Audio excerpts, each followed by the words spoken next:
Isaiah was prophesying. He was a national prophet, but he didn't have this power. He said in Isaiah chapter 6 verse 1, in the year that King Uzziah died, I saw the Lord. And a national prophet, when he appeared before the light of God, he said, woe unto me, I'm a man of unclean lips. I dwell amongst a people of unclean lips. Because he's entering another kind of power. The creatures that wield the power that God wanted to give Isaiah were called seraphims. They are the holy ones. They are the burning ones. And if you don't have purity, you can't touch this power. And so the first way to wield this power that we speak about is purity. If the devil can come to you and still find something, you cannot change his government. Make no mistakes about it. If you like, quote 1 million scripture. You cannot change his government. Anybody who is guilty of the stains from his realm cannot challenge his realm. And so all the men who wielded this kind of power, they were first of all purged. They were purged. God will give them an encounter to purge them. Before Moses entered this power, in Exodus chapter 3 from verse 1 to 3, he said Moses came to the backsides of the wilderness, even unto Horeb, the mountain of God. And the first thing they told him is, take off thy sandals. Where you are standing is holy ground. Holy ground, holy ground. If you are not purified, you can't wield power. That's why he said, God will purify the sons of Levi, that they can bring acceptable worship. There is a power that is tied to purity. Every time a man wields power that changes government, he is clothed with the regalia of purity.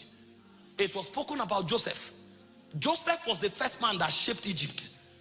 And when Joseph was x-rayed, the Bible gave us the testimony of purity. In Genesis 39 verse 9, Potiphar's wife threw herself at him, but the man knew where he was going.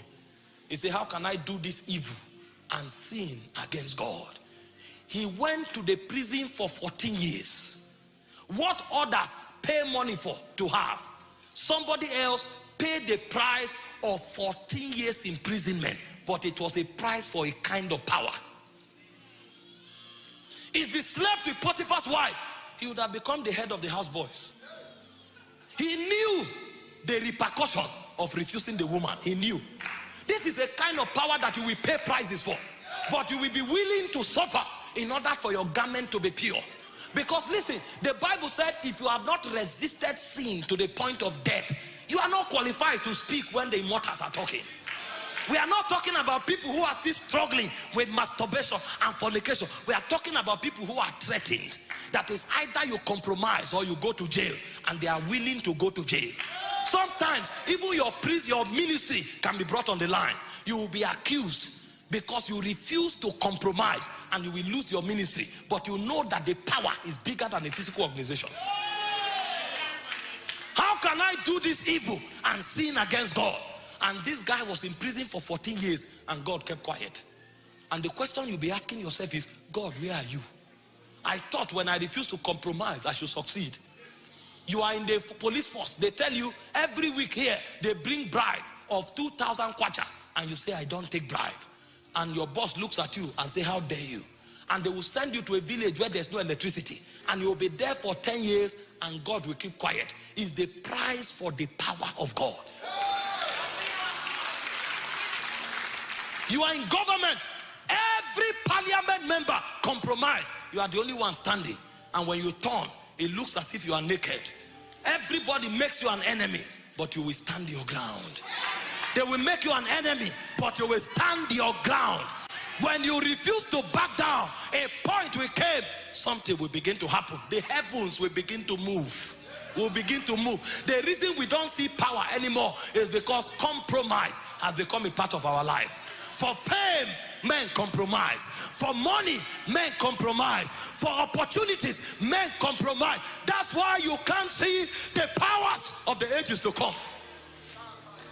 You can no longer find the men that say, if I perish, I perish. You can no longer find the men that say, oh king, we will not be careful to answer you in this matter. If you like, make the fire 7 times hotter, and God will not speak until they are thrown into the fire, but they will not change their minds. You want to wield the power of God, you must pay the price of purity. The Bible said in John 14 verse 30, Jesus himself was talking. Because even Jesus was tested. He said, the prince of this world cometh to me, but he findeth nothing.